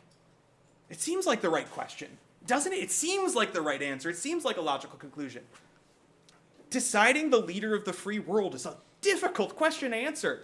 Wouldn't it be easier if I just decided who I'd rather get a beer with? Like, deciding a lot of these choices in life are so hard. Wouldn't it be just easier if I could find something simpler, a little easier, a little bit more compact? We have this problem about getting better sleep. How many of you want to get better sleep? All of you. By the way, again, 10 years ago, nobody would have said yes. I guarantee you, nobody 10 years ago would tell me how tired they were. None of them. Everybody now tells me they're so tired. They haven't slept enough. They're getting terrible sleep. Again, I'm not trying to be the boomer in the room, but I'm like, there is a really clear culprit. It's not like your DNA and biology changed in 10 years. It's not like something culturally happened to you that made me and all of us worse at sleeping. We've got something that's a hold on us. But you know what they found about better sleep? All of the answer. What does everyone say you need to do if you got to get better sleep? So how's that working out for you? But that's the thing. That's the easy to answer question. Because it's the obvious thing. You know what one of the problems is? There's a time in research where they found that body fat was the biggest predictor of heart disease. So you know what they did? They said, we got to take all the fat out of our food. But eating fat doesn't make fat.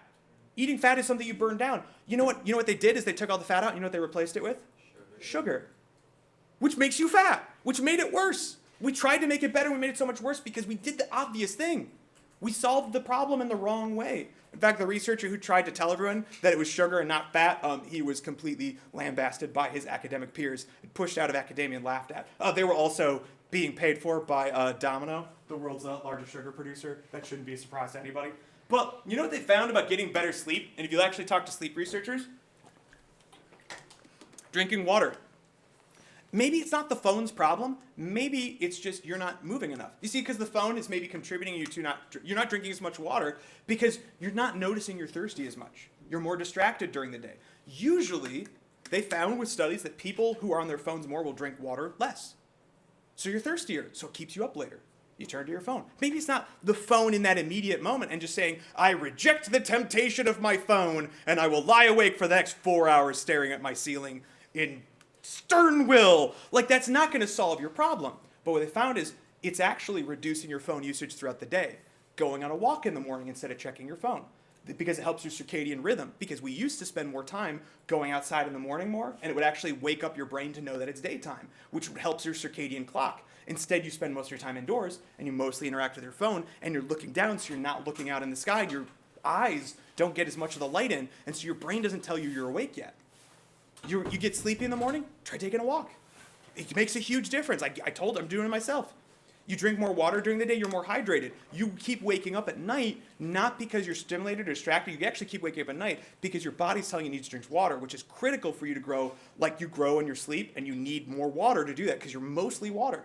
So we think it's the easy thing, but it's actually way more stuff behind it. Next slide. There's no silver bullet to solve anything. This is the problem. Solving any problem almost always is a myriad of different things. And just like that idea of being suspicious of confirmation bias, and if it's too good to be true, it is too good to be true, you have to consider is like if someone's telling you this is the one quick trick to solving this problem. Follow this one simple rule and you're going to get the job of your dreams. You follow my 8 simple steps, you're going to have a happy life. Because it's always more complicated than that. It's always multifaceted. Keep going. You know, every single article is just like, there's no silver bullet for this. There is no silver bullet for that. Because there is no one thing that's going to fix things. And yet we are obsessed with finding single solutions to big, complicated problems. We talk about climate change and we say, well, will this solve it or will this solve it? And the answer is like all of it. Everything. Do everything you possibly can. Stop arguing about which one is the way to solve it. But how much do we get stuck in that because we think one thing is the solution? I got a bunch of these. Just skip it. Next slide. This is kind of the king of my easy to answer questions. This is a guy, this is John D. Rockefeller. He's America's first billionaire. He holds the record of not only being the richest American in history, he is the richest man in modern history. In fact, that's what I say. We consider the modern era, as in like the turn of the century. No one has ever been richer than this guy, like adjusted for inflation, everything like that. At one point, he owned 90% of U.S.'s oil production, and the U.S. was the #1 oil producer in the world. His company was broken up by Teddy Roosevelt and his trust busters into 13 different companies. When his giant conglomerate of Standard Oil was broken up, you know what happened to poor old Rockefeller here? That's when he became richer than anyone had ever become in history. So you turned out all those 13 companies when their one company was super inefficient, breaking them up into 13 companies actually made them more profitable and made him more money because he was still the primary owner of all of them. They just had to be separate. And you know what he did? Because the US government broke up his company and then he became richer than anyone in human history, he was so fucking angry about that he started the Chicago School. And that school started the Chicago School of Economics, which gets Milton Friedman. See, this guy was so obsessed with saying he didn't miss the money, it was the power he wanted. He couldn't do anything with all that money. What he missed was controlling all of everyone's oil. Like a Bond villain, right? So he starts this school, and he starts filling it with economists who agree with him, that say, you know what? It's not about government investment, it's about, what if it's simpler than that? What if it's just about rational actors in markets? This is Milton Friedman, whose work on rational actor theory largely led to the creation of the Harvard Business School's modernization in the 1970s of their curriculum, which led its way into the 1980s and 90s of business school grads and every other, by the way, business program modeling themselves off of Harvard Business School, making their way into almost every industry in America. It used to be the boardrooms of almost every corporation would be engineers, scientists, research, salespeople. You look at them now, MBA, MBA, MBA, MBA, every single one of them, an MBA from either Harvard Business School or a school very much like them. And you know what Harvard Business School came up with? It was so tempting. That was so amazing. They said, a modern corporation is really tough. If you're General Motors and you're running General Motors, you have more employees than any company in the history of the world. Your company is critical to America's defense industry. Your companies, where you put them, create villages and cities and foster activity and jobs, and you have your board and your employees and the people who buy your cars, and it's too difficult. You're basically running a nation at that point. How do you balance all of these interests and be a good leader of a company that big and that large? So he came up with a brilliant idea. What if it's not bagels you're selling? What if they're just widgets? What if it's not cars? What if they're widgets? Because if it's a widget, then we can say, what if our only goal is to figure out how to make more money to produce the widget for less, to sell it for more, and make more money for our investors. You probably heard about this idea before where people say we're legally bound to our investors. It's not true at all, actually. That's not legally true. They'll say all the time, well, we legally have to provide a profit for our investors. No, actually, they just have to act in good faith. Basically means they're not intentionally trying to destroy the company.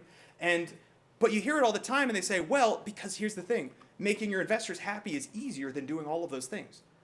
Because it's an easier answer. Because saying that what you're making is widgets is way easier to think about than realizing what you're making is baby food.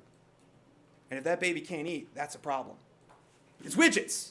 And I want to know how much I can sell it for. This is a problem that's affected a lot of areas in our lives, replacing a hard question with an easy one. I don't think these people are bad people either. I just think they get tempted into an easy answer. Because it's easier to answer what do the shareholders want than what do the employees want, our customers want, our community want, our nation want. Humanity want. It's too hard. Can't it just be easier? This is everywhere. Next slide. Yes.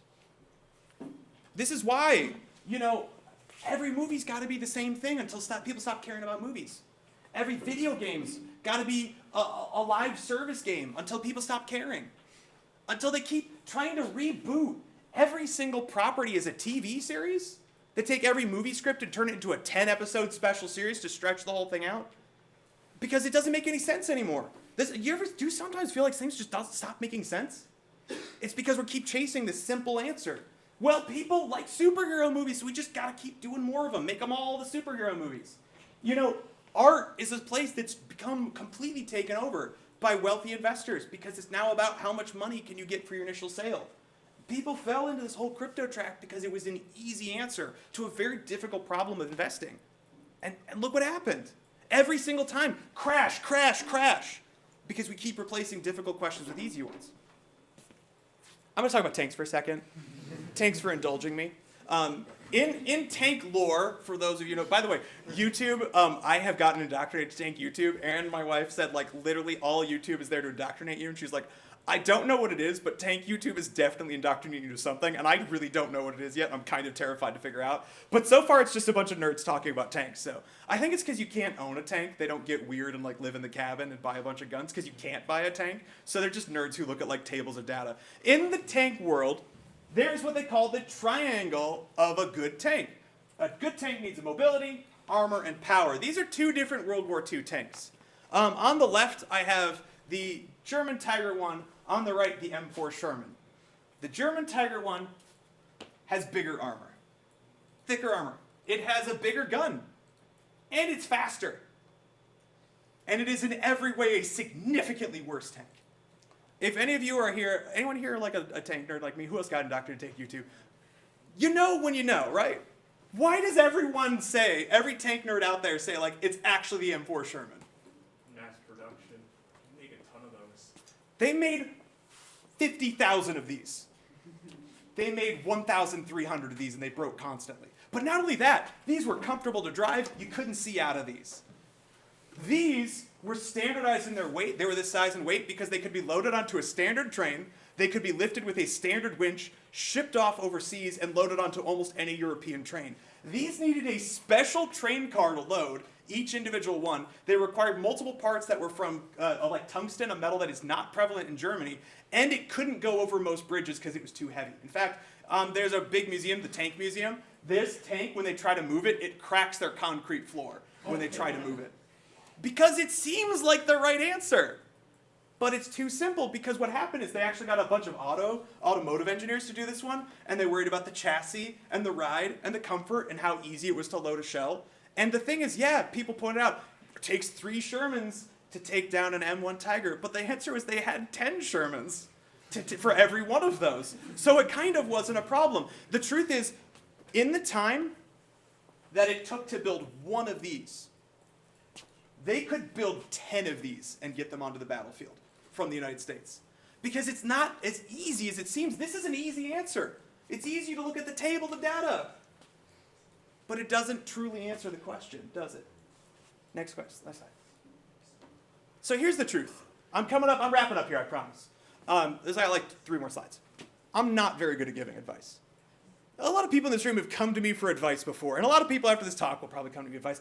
I have to tell you the secret. I am actually the worst. I'm not good at giving advice. But I'm actually good at something else. You see, what I'm actually very, very good at is helping whoever I'm talking to figure out what the question is. You ever remember Hitchhiker's Guide to the Galaxy, and they say the answer to life, the universe, and everything is 42? And they're like, that doesn't make any sense. It's like, well, you haven't gotten the question right yet. I think there's so much truth to that. You see, the hard question, answering the hard question is the really, really difficult part. Next slide. One of the things that I recommend, that I help people with is like, what's the one thing you're trying to answer right now? When we look at a bunch of dominoes on a table, it looks like a big jumbled mess of things. In fact, our brain, all the dots and lines and spots are hard to stack. But if you take the time to stack them up in a row, they not only seem logical, but it feels easy to work with them. And you understand the flow of how they'll knock down one after another. The biggest problem I see people make with this kind of thing is they're trying to do too many things at once. And I would say, what's the one thing you're trying to do right now? For those of you in my 447 class, you've had me tell you that more than once. And more than one of you have told me that's really helped. Next slide. We can take that same concept and block it into specific sets of time. When will I do what? Being definitive, being specific. You see, the key to taking a hard question and turning it into a manageable question is breaking it down smaller. Doing something big is really, really difficult. We have to break it down into smaller, cohesive pieces. This is the whole secret to Agile. And by the way, I think a lot of people get Agile wrong because they overcomplicate it. It's really just like break it down enough till it's a manageable task on its own. And if it feels like any task is going to take you longer than an afternoon, it's too many tasks. Break it down to 3 more. And it suddenly doesn't feel so bad. It feels a lot more manageable. Next slide. I really like this one too. For those of you who just can't quite get initiated, can't quite get started. You ever have that thing you know you're supposed to do and you just procrastinate like hell? I want you to try this. It's finals week. I want you to try this. It's amazing. It's called the 60-second rule. And what you do is you take 5 seconds. You just sit there and you think about what you're going to do. I'm going to work on my final paper. So what I'm going to do is go 5, 4, 3, 2, 1, go. And I say go and I get up and I just move. And I have 55 seconds now to get my setup prepared. Open my laptop, get my file. I'm trying to go as quickly as possible, get my water, and I'm trying to go as fast and fast and fast as I can to get everything I need to set up to write this paper. And then 55 seconds is done, I sit down, and then I write for 20 minutes. Right off the bat, go, 20 minutes. You can do that, and what happens is it's the initial. If you've gotten past that first 60 seconds, 80% of the time, you're just going to keep going for hours.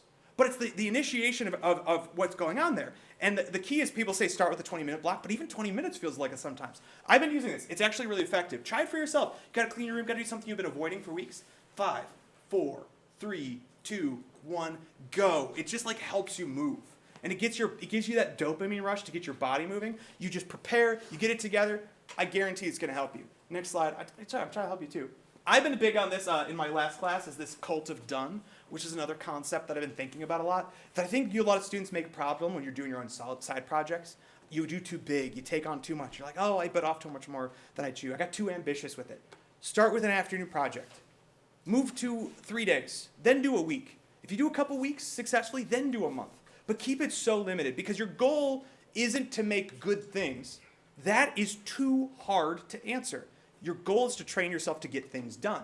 Your goal is to train yourself to finish games, to finish art, to finish code, not to make it perfect. If you learn to finish, you get more tries, you get more runs. You can make it better next time. I tell everybody, don't go back and fix your mistakes. Start over, do it again. Run through it again. That's how you train your brain. You know what happens if you spend 2 hours on something, fixing all of your little mistakes, going line by line, fixing all your little screw-ups? You train yourself that the way to work is you do something and then you spend hours just grinding out fixing little things that you screwed up that you know you should do better. And then you're too tired and you don't do it again. So you lose the lesson. And what you've remembered is, oh, I just kind of write garbage code and then I just go and I fix it later. Instead, stop, throw it out, start over with now knowing what you need to do this time. You'll spend probably less time, actually. I run this with 3D modeling all the time, where I'll see someone spend hours moving little verts around because they screwed something up. And I say, just start over. I don't want to throw it out. Loss aversion. I work so hard on it. Loss aversion. Loss prevention. And I say, start over. And every time I make someone start over, they tell me, I did it faster and I feel more confident. I feel like I know it better now. Because you're answering the wrong thing. You're not trying to make, right now, especially in your lives, you're not trying to make good games. You're trying to learn how to make games. You're not trying to make good art. You're just trying to learn how. And the more runs you do at it, the better you get. You know how you learn to make good games? You make a lot of shitty ones really quick. You make a lot of mistakes. You not learn to make good art, you do tons of terrible drawings. The one thing you can't do is sit there and go, I'm only going to make a line if it's perfect. I'm only going to publish this game if it's really, really good. Don't. Who cares? Throw it out there. No one's going to know. Just put it out. Next thing. Be done. Goals aren't the answers. They're just markers. I love Elden Ring. I love the Dark Souls games. I've been playing a lot of Elden Ring lately. And you know what happens? What's amazing about Elden Ring? One of the things I think is truly beautiful about this game, all of these Souls games, is it's a good example of like how I want you all to think about your goals. Because goals aren't the end. Like when you beat a boss in Elden Ring, you're not like, well, that's done. Time to uninstall the game. People start over. They try to beat the game with Guitar Hero like controllers.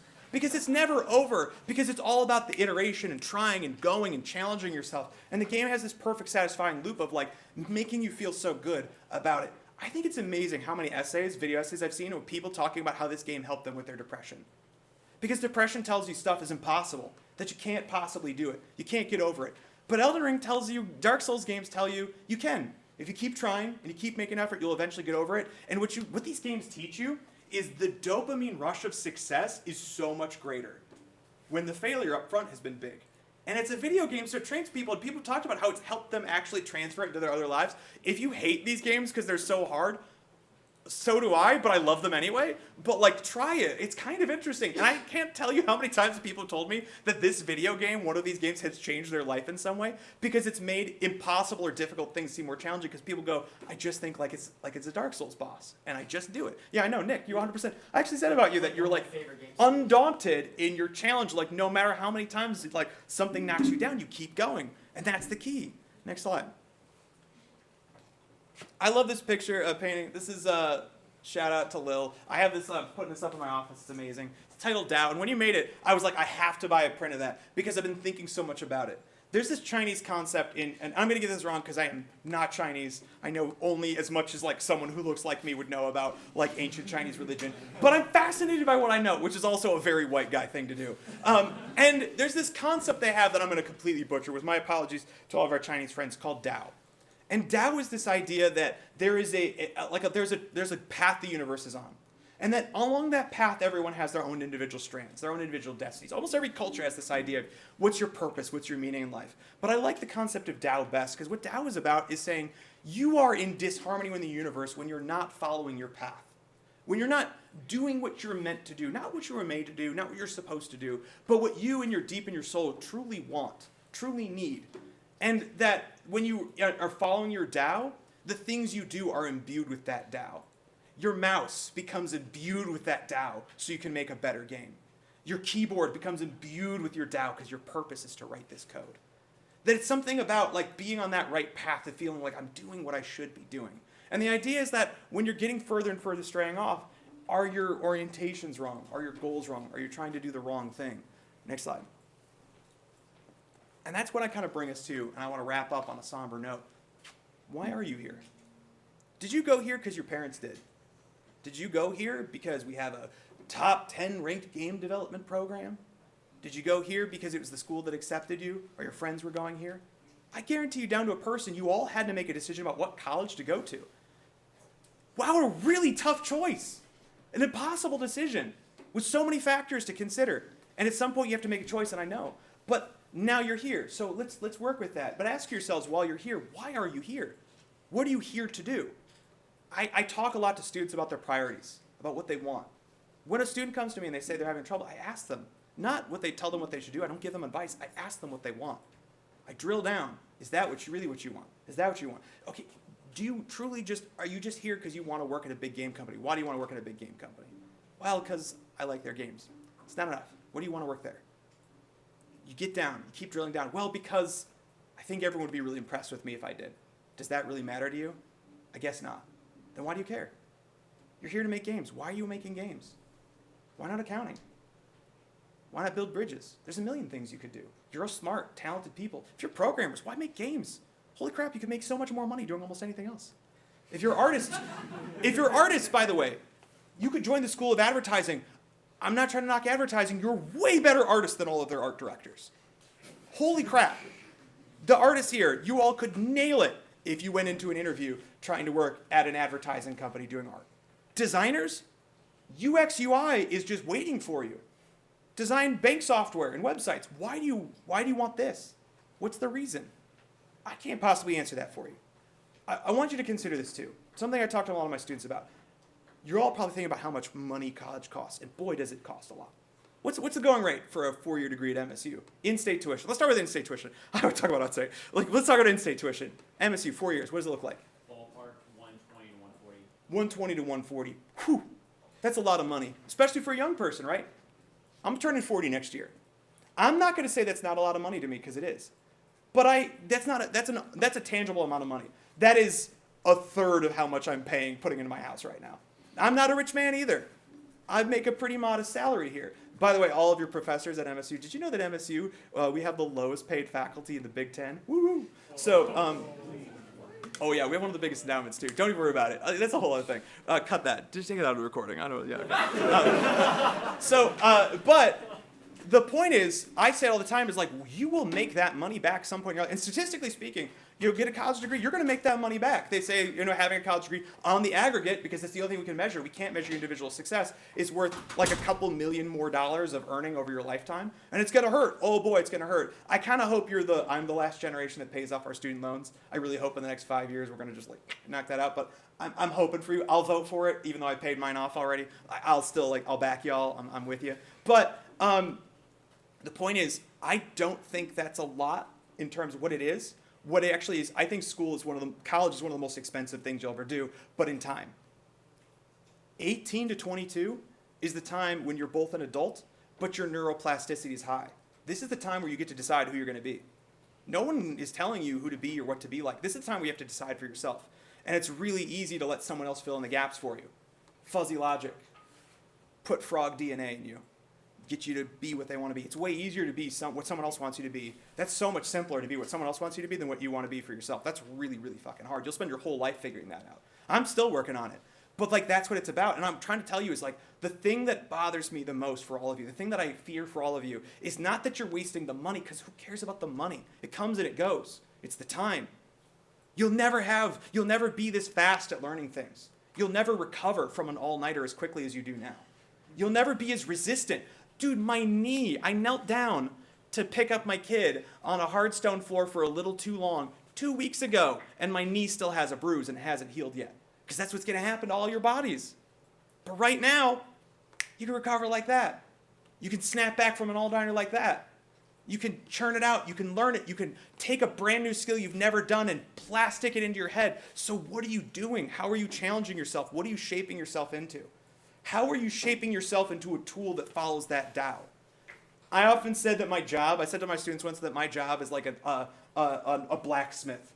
You come to me as hunks of useless pig iron. And I put you in hot crucible, and I put the heat and the fire on you to heat you up. And then I put you on my anvil, and I hammer away with pressure, knocking the impurities out of you. And I hone you into a tool.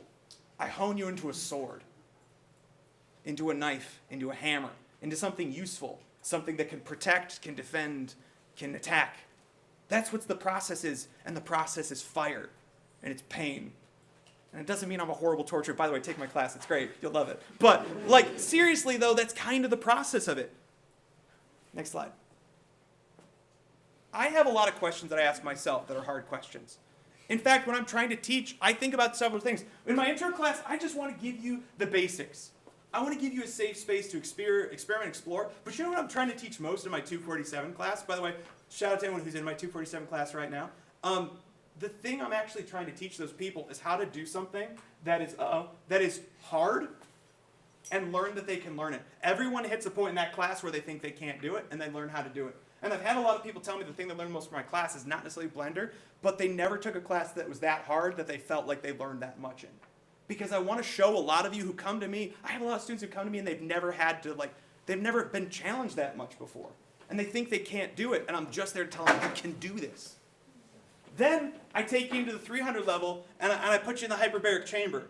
I just want to grind it out on you. I want to throw as many techniques and concepts, and I want you to train and train and train until your skills are sharp, until you're ready to go, until you get to that last level where people who are trying to graduate right now. And all I'm talking about is the lifestyle of a game developer. how you work, how you think. I'm talking about culture. I'm talking about habits. I'm talking about process. Because the truth is, it would be so much easier for me to look at my class and say, my class is here to teach 3D modeling. My class is a portfolio development class. This class is an advanced character class, because I know that's not enough. I know that's not the answer. That's the easy answer. That brings me to a question that's been on my mind a lot lately. Because the game industry is like super fucked up. We all know it. It's tough. We're in one of the worst game hiring freezes, and it'll change. In 6 months, it'll be different. In another 6 months, it'll be different. But I've been thinking a lot about what's going on. And I've been thinking about the resiliency and like, what do I need? What do you all need from me that I'm not giving you yet? I think about that constantly. Even with these talks. Next slide. I kind of have a preview here, and I'm wrapping up for what I'm going to talk about next. You see, I've been having this idea in my head about how much I hate, this is my boomer side coming out, how much I hate these phones and what they're doing to us. How much I hate subscriptions. When your parents were around, it was like you maybe had a cable subscription. You had your phone and water bill. But now you've got, how many subscriptions do we have now? How many nickel and dimes are being added and added and added? At one point it was credit, and everything was about credit and getting you on credit. Now it's about getting us all in subscriptions. Things that you used to buy, you now subscribe. You don't buy The Office anymore on DVD. You pay rent to Netflix so you can access it. We do these things, and it often doesn't make sense in dollars and cents, the same way that we knew growing up renting furniture didn't make any sense.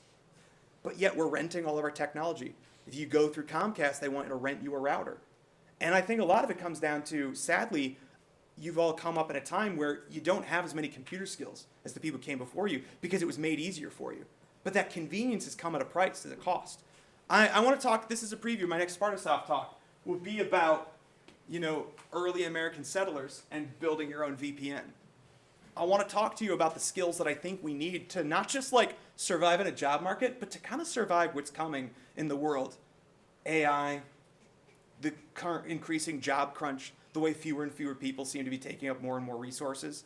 And I know I can't change it on the outside, but I hope that I can prepare you, like digital samurai, to have the right technology and the right tools. Because the truth is, I've been cutting all the subscriptions out.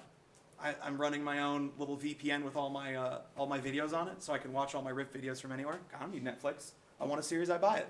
I rip it, I own it, I put it on where I want it. I don't need a game streaming subscription service. I built my own game streaming server. I run it off of Moonlight. And these are things that seem complicated, but I want to take my lifetime of IT knowledge and help show you the pieces of how to do that. I want to take this next, and this is a place I want to go, because I'm thinking of, these are my aunt's own hard questions. This came from the earliest semester. I really sat down and I said, there's something wrong with college and it's not doing enough. And I have to think about what else can be done. Because it's the hard question that I want to be answering. And this is where I've kind of come to. And I'm sure I'm not 100% right yet. My last slide of the whole thing. I've been thinking a lot about going back to that Dark Souls, that idea of not going hollow. I've been thinking about when I actually first got into Dark Souls games, it was my friends that came to my house and made me play Sekiro until I beat the first boss. They wouldn't let me give up. There was this accountability that came from the thing. I actually hate the way accountability is being used right now, too. I went through, and I sometimes I scrolled, but I was like, what do people talk about accountability? I watched a bunch of videos about accountability. You know what every video is about? How these people aren't holding themselves accountable. Didn't matter who it was. It was all people complaining about other people not holding other people accountable. And they both felt like they were not holding each other. The other person in the other group wasn't holding themselves accountable. Almost all the videos on accountability was something pretty toxic, in my opinion. But that's not what it's about. See, this is the thinking, the hard questions, all this. I'm not here to tell you you're all stupid and making poor decisions. I'm trying to give you the access to the thing I'm doing myself. And I'm not worried about you. I've given you this. You can do what you want with it now. Take it, leave it, take it if it's useful to you, forget it if it's not. I'm trying to think about how to hold myself accountable as your professor, as a mentor, as a teacher to all of you. How can I do right by you? I don't do this because I want you to like me more. I don't do this because it's going to get me promotions, because it's sure not. It's not going to get me any more money at my job. I hold myself accountable. I do hard things. I ask hard questions. I push myself to be better because I respect myself. That's how I view myself, as someone who deserves that. I challenge myself because I believe highly of myself. I want you all to do the same. Accountability for yourself isn't about making your life harder. It's about accepting responsibility for your own actions and loving yourself enough to hold yourself to a higher standard. Do the right thing because I love myself. And I want you all to love yourselves too. And I'm out of breath. I'm out of time. Thanks, everybody.